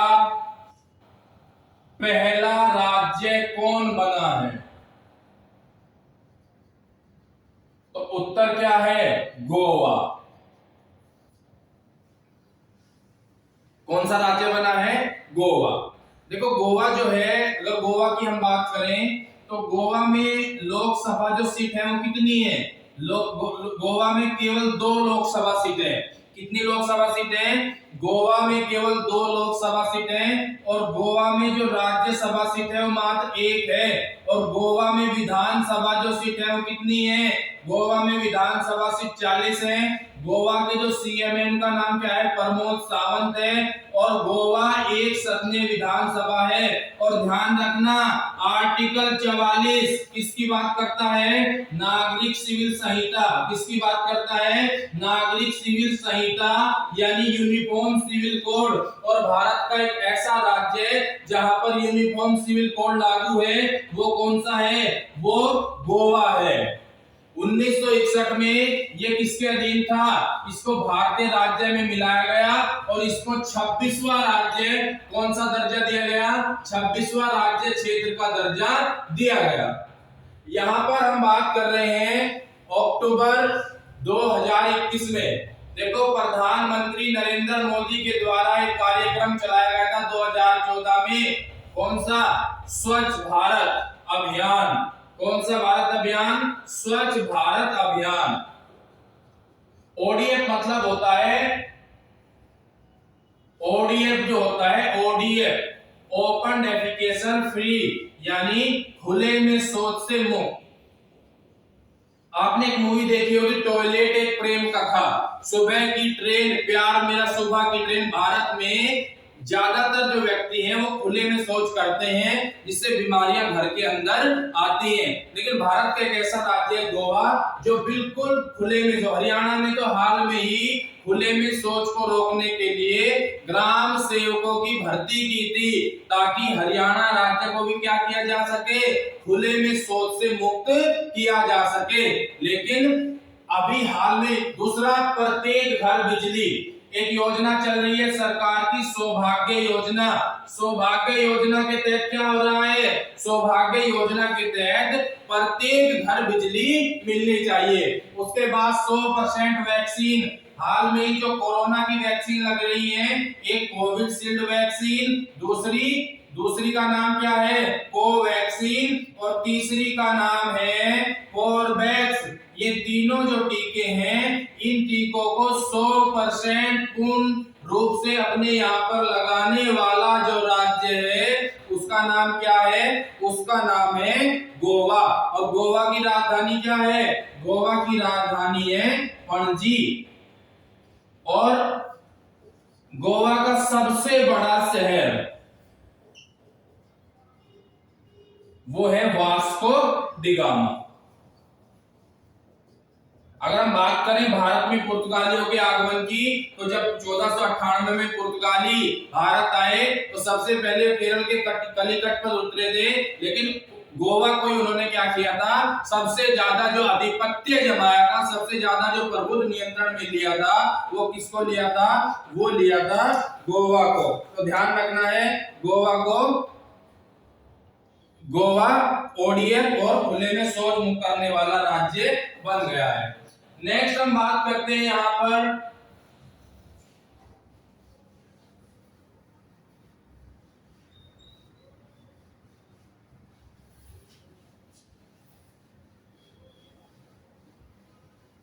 नेक्स्ट क्वेश्चन क्या है, पद्म पुरस्कार 2022।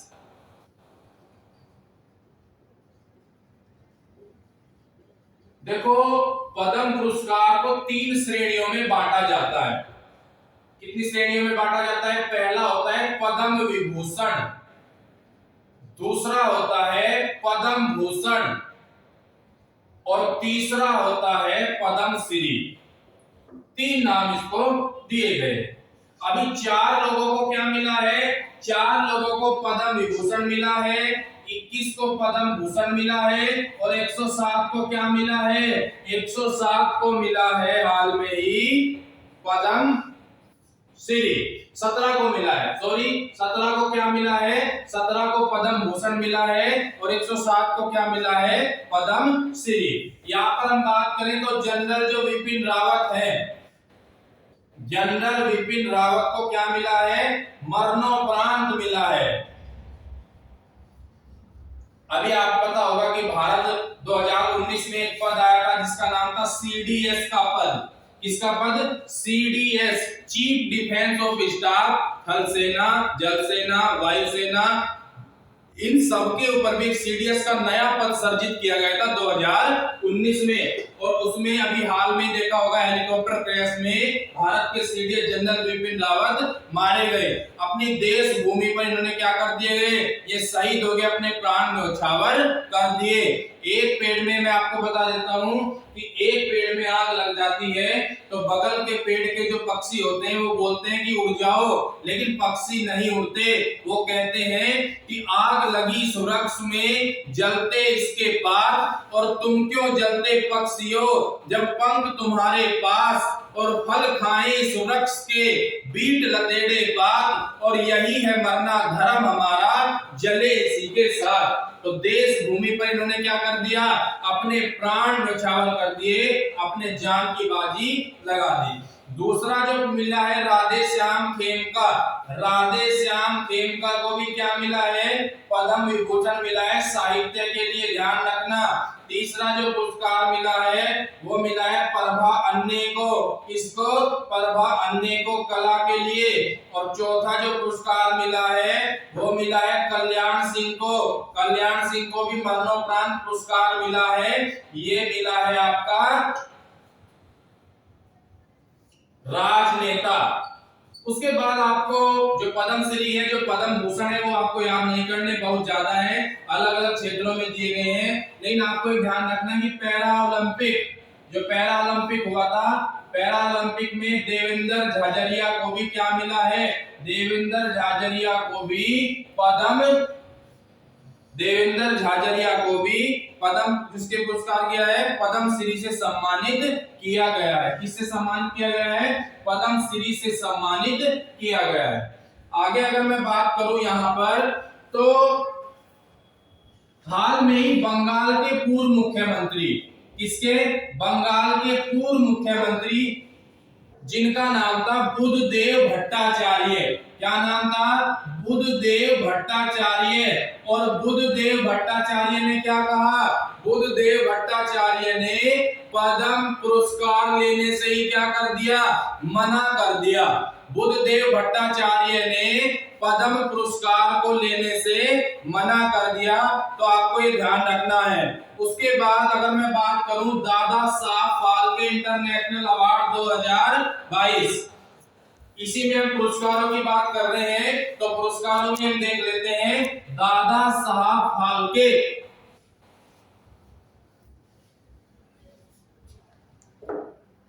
दादा साहब फाल्के इंटरनेशनल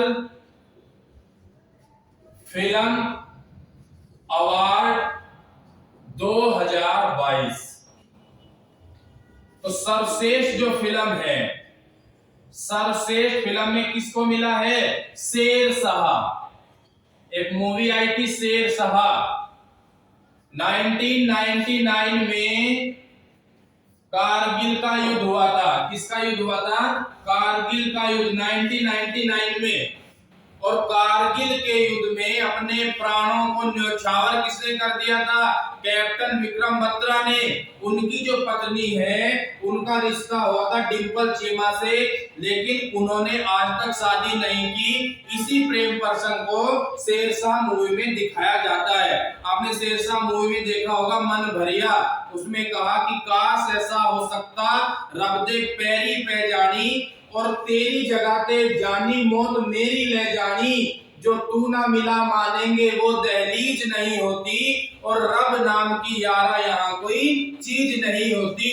मतलब इनको क्या कर दिया गया? ये इन्होंने अपने प्राण न्यौछावर कर दिए थे। इसी मूवी को इसमें दिखाया गया है। अगर मैं बात करूं तो सर्वश्रेष्ठ फिल्म ऑफ द ईयर तो वो है पुष्पा। फ्लावर नहीं फायर, झुकेगा नहीं। कौन है? पुष्पा द राइज, झुकेगा नहीं। अगर बात करूं सर्वश्रेष्ठ अभिनेता तो सर्वश्रेष्ठ अभिनेता का खिताब किसको मिला है? रणवीर सिंह को मिला है। किसको मिला है?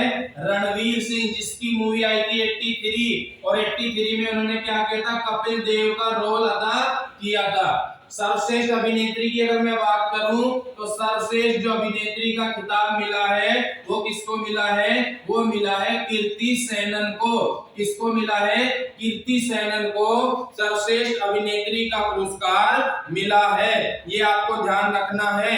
और 1969 में दादा साहब फाल्के अंतर्राष्ट्रीय फिल्म अवार्ड दिया गया था, और प्रथम जो दादा साहब फाल्के अवार्ड मिला था वो मिला था जेविका रानी को। किसको मिला था? जेविका रानी को। अगर मैं बात करूं 2021 का दादा साहब फाल्के पुरस्कार तो ये मिला था रजनीकांत, दक्षिण का सुपरस्टार रजनीकांत। लुंगी डांस वाला जो स्टार डांस है वो कौन करता है? रजनीकांत। उसको मिला था ये आपका दादा साहब फाल्के पुरस्कार। नेक्स्ट यहां पर हम बात करते हैं कि हाल में ही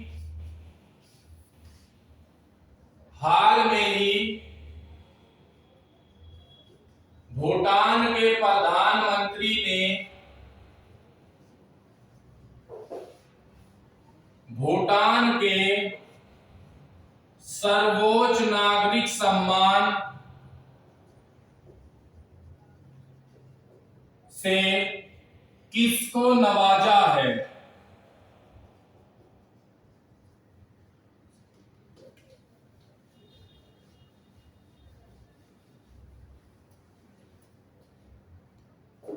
तो ये किसको नवाजा है? प्रधानमंत्री नरेंद्र मोदी को। किसको नवाजा है? प्रधानमंत्री नरेंद्र मोदी को नवाजा है भूटान का सर्वोच्च नागरिक सम्मान। तो ये पुरस्कार कौन सा है? ये पुरस्कार है नगदग पेलजी खेरलो। क्या नाम है?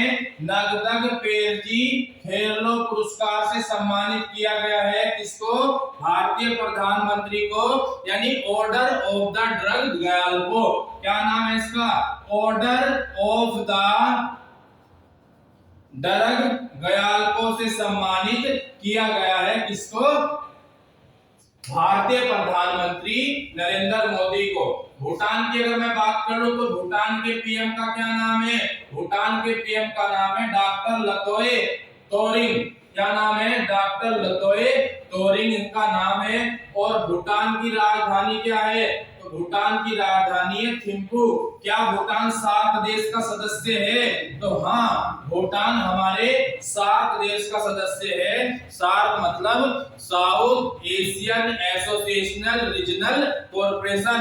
दक्षेश का सदस्य कौन है? तो दक्षेश का सदस्य है आपका भूटान। कौन है? भूटान दक्ष देश का सदस्य है। ये आपको ध्यान रखना, जब कोरोना हुआ था तो वैक्सीन का जो वितरण किया था, प्रधानमंत्री नरेंद्र मोदी ने एक ऑपरेशन चलाया था जिसका नाम था ऑपरेशन वैक्सीन मैत्री। कौन सा ऑपरेशन? ऑपरेशन वैक्सीन मैत्री। और इस ऑपरेशन वैक्सीन मैत्री के तहत भारत ने भूटान को क्या दी थी? वैक्सीन दी थी। इसीलिए उन्होंने क्या किया है? भूटान का सर्वोच्च नागरिक सम्मान नगदक पेलजी खेलो किसको दिया गया है? भूटान ने प्रधानमंत्री नरेंद्र मोदी को दिया है।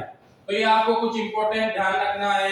नेक्स्ट अगर मैं बात करूं यहां पर, अभी हम थीम की बात कर लेते हैं। 24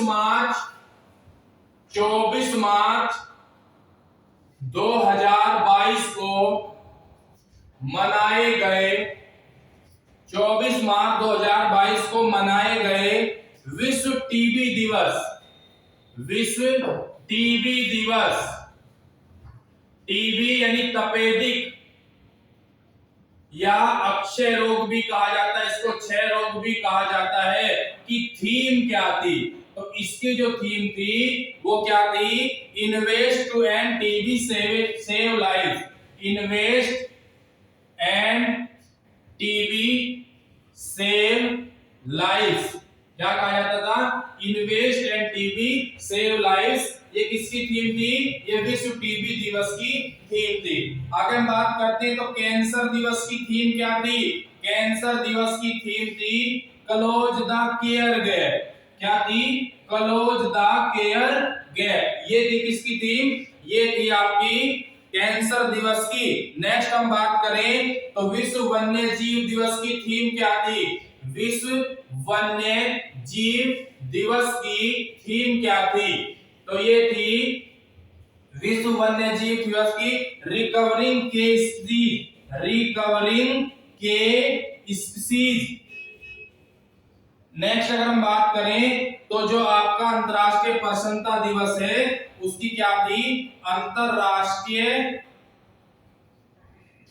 प्रसन्नता दिवस।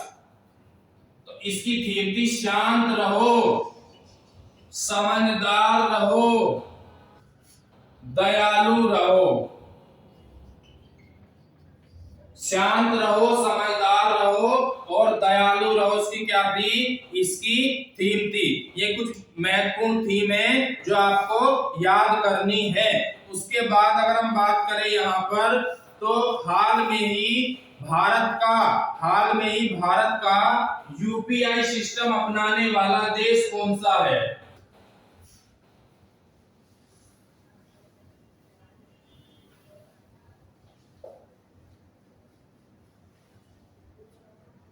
नेक्स्ट क्वेश्चन क्या है? हाल में ही भारत का यूपीआई सिस्टम अपनाने वाला देश कौन सा है? उत्तर है नेपाल। और नेपाल की राजधानी क्या है? काठमांडू। और सार्क का मुख्यालय कहाँ है? South Asian association regional corporation का मुख्यालय कहाँ पर है? काठमांडू। और भगवान श्री राम की ससुराल कहाँ पर है? तो ये भी कहाँ पर है? काठमांडू। सीता माता कहाँ की थी? तो ये भी कहाँ की थी? जनकपुरी की थी। और जनकपुरी कहाँ पर है वर्तमान में? ये भी है काठमांडू में। अगर हम बात करें तो नेपाल में रहने वाले वे नागरिक जो भारत के हैं उनको वहां पर क्या कहा जाता है? मधेसी कहा जाता है। क्या कहा जाता है? मधेसी कहा जाता है। देखो यूपीआई क्या है? Unified payment interface. क्या कहा जाता है? Unified payment interface. देखो जितने भी गूगल पे, फोन पे, अमेजन पे, जितने भी पे चलते हैं इनके लिए एक संस्था है जिसका नाम है एनपीसीआई। क्या नाम है? एनपीसीआई, नेशनल पेमेंट कॉर्पोरेशन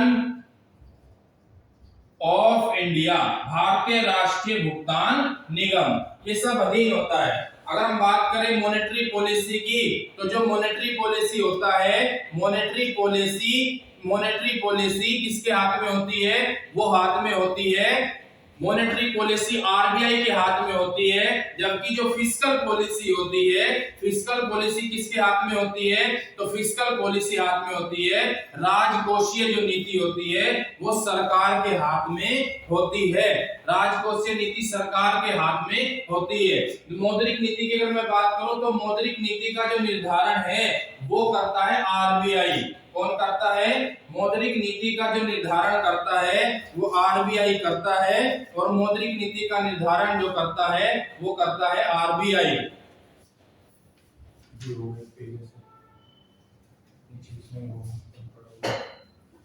आगे देखो, हम इससे संबंधित कुछ बातों को देख लेते हैं।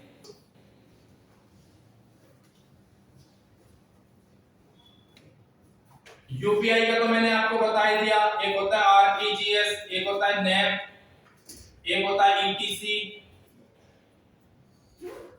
सीटीएस, आईएमपीएस, इनकी कुछ, एक पैन, एक आईएफएससी कोड, ये कुछ कोड हैं जिन्हें हम देख लेते हैं, ये कुछ कोड हैं जिन्हें हम देख लेते हैं। यूपीआई होता है यूनिफाइड पेमेंट इंटरफेस, ये ध्यान रखना, फुल फॉर्म आएगी। आरटीजीएस होता है real time gross settlement. Next में बात करूं, national electronic fund transfer, CTS cheque transaction system. Next IMPS immediate payment system. PAN permanent account number. IFSC Indian financial system code. ध्यान रखना, इन फुल फॉर्म में से कोई भी पूछ लेता है। और इसमें यह भी बात ध्यान रखना कि जो मौद्रिक नीति है, मौद्रिक नीति का संचालन किसके द्वारा किया जाता है? तो मौद्रिक नीति का संचालन आरबीआई के द्वारा, और जो राजकोषीय नीति है, राजकोषीय नीति का संचालन राज्य सरकार यानी सरकार के द्वारा किया जाता है। तो भारत का यूपीआई सिस्टम किसने अपना लिया है? धीरे धीरे भारत का यूपीआई सिस्टम कहां पर अपनाया जा रहा है? ये नेपाल में भी अपनाया जा रहा है, भूटान में भी अपनाया जा रहा है। भूटान के द्वारा भी भारत का यूपीआई सिस्टम अपनाया जा रहा है। आगे हम बात करते हैं, यहाँ पर नेक्स्ट क्वेश्चन जो है हमारा लास्ट क्वेश्चन वो ये है कि अभी हम कुछ सूचकांकों की बात कर लेते हैं। किसकी बात कर लेते हैं? सूचकांकों की बात कर लेते हैं। तो हम एक दो तीन सूचकांकों की बात कर लेते हैं। जैसे सबसे पहले हम बात करते हैं एचडीआई। एचडीआई मतलब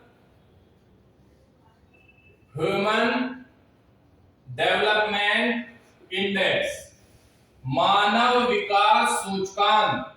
और मानव विकास सूचकांक किसके द्वारा हुआ था? UNDP, united nation development programme. किसके द्वारा? यूनाइटेड नेशन डेवलपमेंट प्रोग्राम 1990 में इसके द्वारा अमर्त्य सेन और महबूब उल हक के द्वारा, किसके द्वारा? अमर्त्य सेन और महबूब उल हक के द्वारा ये स्टार्ट किया गया था। और इसमें जो भारत की रैंक आई है वो आई 131वीं रैंक। कौन सी रैंक आई है? 131वीं रैंक किसकी आई है? 131वीं रैंक भारत की आई है। किसमें? एचडीआई में। किसमें आई है? एचडीआई में 131वीं रैंक भारत की आई है। आगे हम बात करें यहाँ पर, तो वैश्विक भूख सूचकांक, वैश्विक भूख सूचकांक में भारत की जो रैंक है वो कितनी है? वो है 101वीं रैंक। 101वीं रैंक है भारत की। उसके बाद हम बात करें अंतरराष्ट्रीय प्रसन्नता सूचकांक।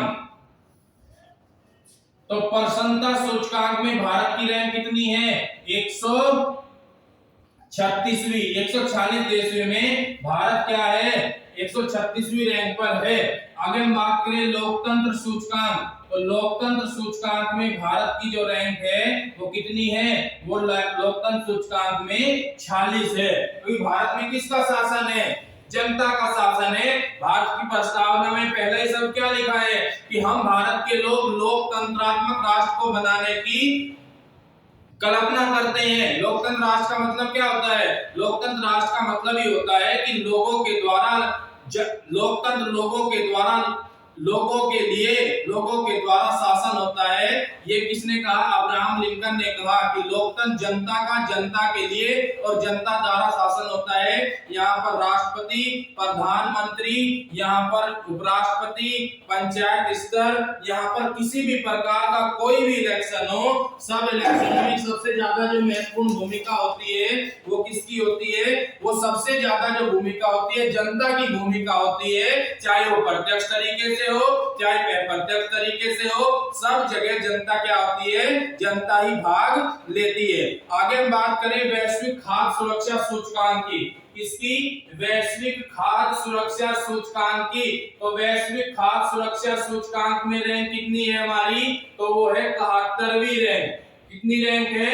71वीं रैंक है वैश्विक खाद्य सुरक्षा सूचकांक में। उसके बाद हम बात करें यहाँ पर, तो हमने लोकतंत्र सूचकांक में हमारी रैंक कितनी है? भ्रष्टाचार धारणा सूचकांक में भी हमारी रैंक कितनी है? वो हमारी रैंक है भ्रष्टाचार धारणा सूचकांक में 46वीं रैंक हमारी है। भ्रष्टाचार रैंक में भी हमारी क्या है? वो 46वीं है। आगे हम बात करते हैं यहाँ पर अन्य क्वेश्चनों की। अभी देखो हम बात करते हैं, 2-3 क्वेश्चन और बचे हैं, उन पर भी हम आज ही क्या कर लेते हैं? प्रकाश डाल लेते हैं। सबसे पहले हम बात करते हैं यहाँ पर सुभाष चंद्र बोस आपदा प्रबंधन पुरस्कार की। किसकी? सुभाष चंद्र बोस आपदा प्रबंधन पुरस्कार 2022 किसको दिए गए? तो ये जो पुरस्कार है ये कब दिए जाते हैं? 23 जनवरी को। और 23 जनवरी को किसका जन्म है? 23 जनवरी को भारत के वीर महान सेनानी सुभाष चंद्र बोस का जन्म है। और जिनका जन्म कटक उड़ीसा में हुआ था, और इनका जन्म पराक्रम दिवस के रूप में मनाया जाता है। किस दिवस के रूप में मनाया जाता है? पराक्रम दिवस के रूप में मनाया जाता है सुभाष चंद्र। तो ये जो पुरस्कार है 2 क्षेत्रों में दिए जाते हैं। एक संस्थागत श्रेणी में, किस श्रेणी में? संस्थागत श्रेणी में। और एक दिए जाते हैं व्यक्तिगत श्रेणी में। कौन सी श्रेणी में? व्यक्तिगत श्रेणी में। तो संस्थागत श्रेणी की अगर मैं बात करूं तो गुजरात आपदा प्रबंधन जो संस्थान है, गुजरात आपदा प्रबंधन संस्थान को मिला है ये आपका संस्थागत। और सिक्किम के रहने वाले विनोद शर्मा को मिला है किसमें? ये मिला है व्यक्तिगत श्रेणी में। इसमें जो संस्थागत श्रेणी है उसमें कितने लाख रुपए दिए जाते हैं? 51 लाख रुपए दिए जाते हैं। कितने लाख रुपए दिए जाते हैं? 51 लाख। और व्यक्तिगत श्रेणी में कितने दिए जाते हैं? 5 लाख रुपए दिए जाते हैं व्यक्तिगत श्रेणी में। ध्यान रखना, अगर मैं बात करूं 2021 की, तो 2021 में संस्थागत जो श्रेणी है, संस्थागत मतलब किसी संस्था को दिए जाने वाला पुरस्कार, तो वो मिला था सतत पर्यावरण समिति को 51 लाख का पुरस्कार संस्थागत। और जो मैं बात करूं व्यक्तिगत श्रेणी में, तो व्यक्तिगत श्रेणी में जो पुरस्कार मिला था वो मिला था राजेंद्र कुमार भंडारी को। राजेंद्र कुमार भंडारी को यह पुरस्कार मिला था 2021 में 5 लाख रुपए व्यक्तिगत श्रेणी में। अब ध्यान रखने वाली बात क्या है यहाँ पर? प्यारे बच्चों ध्यान रखना कि ये जो पुरस्कार है वो NDMA के द्वारा दिया जाता है। इसके द्वारा NDMA के द्वारा दिया जाता है, national disaster management authority. National disaster management authority. और इसका जो गठन हुआ था वो कब हुआ था? 2005 में। ध्यान रखना, ये केंद्रीय स्तर पर काम करता है। और एसडीएमए जो होता है, स्टेट डिजास्टर मैनेजमेंट अथॉरिटी, वो किस स्तर पर काम करता है? वो राज्य स्तर पर काम करता है। तो आपदाओं को रोकने के लिए विभिन्न तरह की आपदाएं, चाहे भूकंप हो, ज्वालामुखी हो, तूफान हो, चक्रवात हो, भू असंकलन हो, कोई भी काम हो, उनको रोकने के लिए कौन सी संस्था कार्य कर रही है? एनडीएमए, यानी आपका नेशनल डिजास्टर मैनेजमेंट अथॉरिटी काम कर रही है। आगे हम बात करते हैं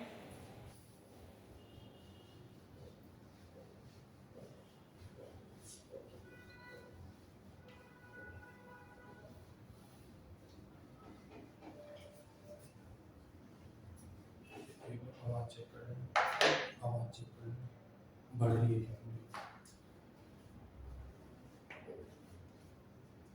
नेक्स्ट क्वेश्चन क्या है हमारा? सेकंड लास्ट क्वेश्चन है। आगे हम बात करते हैं कि 15 फरवरी 2022 को, कब? 15 फरवरी 2022 को WHO के द्वारा कौन सा ऐप लॉन्च किया गया? ध्यान रखना प्यारे बच्चों, WHO यानी वर्ल्ड हेल्थ ऑर्गेनाइजेशन, क्या कहा जाता है? वर्ल्ड हेल्थ ऑर्गेनाइजेशन कहा जाता है, यानी विश्व स्वास्थ्य संगठन। और इसकी स्थापना कब हुई थी? इसकी स्थापना हुई थी 1948 में। कब हुई थी इसकी स्थापना? 1948 में। सदस्य देश की अगर हम बात करें तो सदस्य देश इसमें कितने हैं? 194। और इसका जो मुख्यालय है, इसका मुख्यालय है स्विट्जरलैंड में। कहां पर इसका मुख्यालय है? स्विट्जरलैंड में इसका मुख्यालय है। तो इसने कौन सा ऐप लॉन्च किया है? तंबाकू छोड़ो ऐप लॉन्च किया है। कौन सा ऐप? तंबाकू छोड़ो ऐप लॉन्च किया है। देखो प्यारे बच्चों, तंबाकू उत्पाद अधिनियम भी बनाया गया था। तंबाकू उत्पाद अधिनियम। और तंबाकू उत्पाद अधिनियम कब बनाया गया? 2003 में। तंबाकू उत्पाद अधिनियम बनाया गया 2003 में। और तंबाकू उत्पाद अधिनियम का सबसे महत्वपूर्ण लक्ष्य ये था, उसमें साफ तौर पर उसकी जो धारा 7 है, धारा 7 में साफ तौर पर लिख दिया गया कि खुले में बीड़ी, सिगरेट और तंबाकू नहीं बेचा जाएगा। आप देखते होंगे कि कोई भी बीड़ी, सिगरेट या धूम्रपान संबंधित कोई भी वस्तु बाजार में मिलती है तो उसमें लिखा होता है कि ये सेहत के लिए बहुत खतरा है, फेफड़े भी छपे रहते हैं, कैंसर को जन्म देता है। और कोई मूवी आप देखते हो, अगर उसमें कोई सीन ऐसा आता है तो उसके नीचे भी लिखा होता है कि धूम्रपान स्वास्थ्य के लिए हानिकारक होता है। ध्यान रखना। तो ये तंबाकू छोड़ो ऐप, अभी देखते होंगे आप टीवी में, निकोटेक्स 2mg और निकोटेक्स 4mg, ये भी किसकी बात करता है? ये भी बात करता है तंबाकू को छुड़वाने की बात करता है। तो विश्व स्वास्थ्य संगठन ने ये कहा है कि विश्व के 1.6 मिलियन लोग, 1.6 मिलियन लोग क्या करते हैं? 1.6 मिलियन लोग तंबाकू का सेवन करते हैं। और आपको पता होगा कि ई सिगरेट पर भी रोक लगा दी गई है। जो इलेक्ट्रॉनिक सिगरेट थी, लॉन्च की गई थी, उस पर भी क्या कर दिया गया है? रोक लगा दी गई है। तो प्यारे बच्चों ध्यान रखना, तंबाकू छोड़ो ऐप हाल में ही लॉन्च किया गया है। उसके बाद हम ध्यान रखते हैं, देखो जितना भी आप करंट अफेयर पढ़ रहे हो, आपका जो भी आगामी एग्जाम है, एसएससी हो, सीजीएल हो, सीएचएसएल हो, सीईटी हो, यूपीपीसीएस हो, एचटेट हो, सीटेट हो, यूपीटेट हो या पीईटी हो, सीईटी हो, कोई भी एग्जाम हो, करंट अफेयर का रोल सबसे ज्यादा उसमें होता है। इसलिए आपके एग्जाम में सबसे ज्यादा इंपॉर्टेंट क्वेश्चन इसमें आ सकते हैं। लास्ट क्वेश्चन की हम बात करेंगे कि वर्ष 2022 में वर्ष 2022 में किस मंत्रालय के द्वारा पहली हाइड्रोजन कार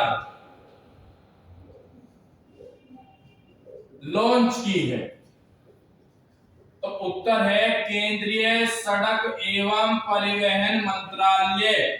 और केंद्रीय सड़क एवं परिवहन मंत्रालय का जो मंत्री है उनका नाम क्या है? नितिन गडकरी। क्या नाम है? नितिन गडकरी।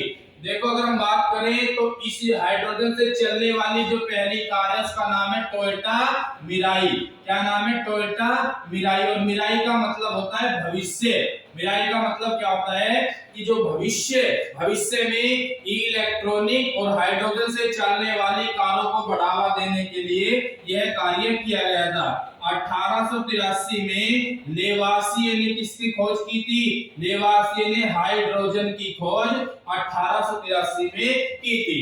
देखो सरकार का सबसे महत्वपूर्ण जो कर्तव्य है वो क्या है? सतत विकास। इसको सतत विकास व धारणीय विकास को बढ़ावा देना। किसको बढ़ावा देना? सतत विकास यानी सस्टेनेबल डेवलपमेंट। किसको? सस्टेनेबल डेवलपमेंट को बढ़ावा देना।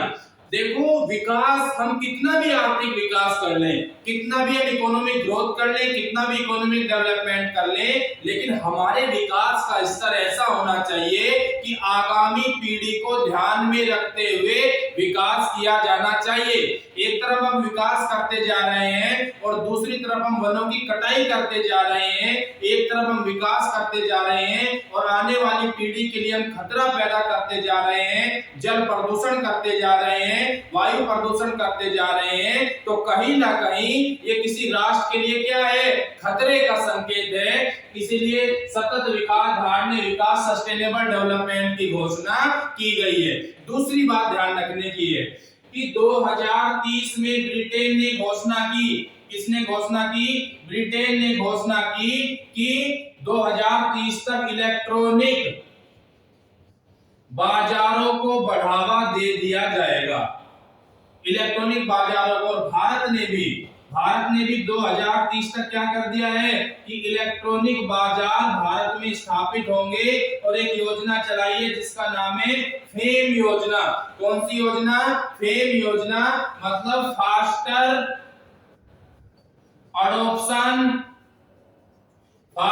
अडॉप्शन मैन्युफैक्चरिंग इलेक्ट्रिक व्हीकल योजना। कौन सी योजना? फेम योजना। जिसका महत्वपूर्ण कर्तव्य क्या है? जिसका महत्वपूर्ण कर्तव्य है कि किसको बढ़ावा देना? इलेक्ट्रॉनिक उत्पादों को बढ़ावा देना। और दिल्ली सरकार ने तो आपको पता ही होगा, दिल्ली सरकार ने चार्जिंग स्टेशन बनाए हैं और दिल्ली सरकार इलेक्ट्रॉनिक उत्पादों पर क्या दे रही है? दिल्ली सरकार इलेक्ट्रॉनिक उत्पादों पर क्या दे रही है? सब्सिडी दे रही है। आपको चाहे 4 व्हीकल हो चाहे 2 व्हीकल हो, सब पर क्या दे रही है? सब पर 2 व्हीलर हो 4 व्हीलर हो, सब पर क्या दे रही है? सब्सिडी दिल्ली सरकार के द्वारा दी जा रही है। और आपने पता होगा कि ऑड इवन फॉर्मूला भी लागू किया था। तो इसलिए सरकार का महत्वपूर्ण कर्तव्य और जो केंद्रीय सड़क एवं परिवहन मंत्रालय है यानी नितिन गडकरी जिसके प्रधान है, मंत्री है, उनका सबसे महत्वपूर्ण कर्तव्य है कि भारत में सीएनजी, इलेक्ट्रॉनिक कारें और इलेक्ट्रॉनिक रूप से या हाइड्रोजन रूप से कारों का संचालन हो, जिसमें वायु प्रदूषण कम हो और सतत विकास की, धारणीय विकास की जो अवधारणा है वो परिभाषित हो, वो सुनिश्चित हो। इसलिए काम किया जा रहा है। आशा करता हूं कि आपको ये वीडियो पसंद आएगा। करंट अफेयर जितने भी आगामी एग्जाम है उनमें से आपको करंट अफेयर क्वेश्चन वहां से जरूर मिलेंगे। धन्यवाद।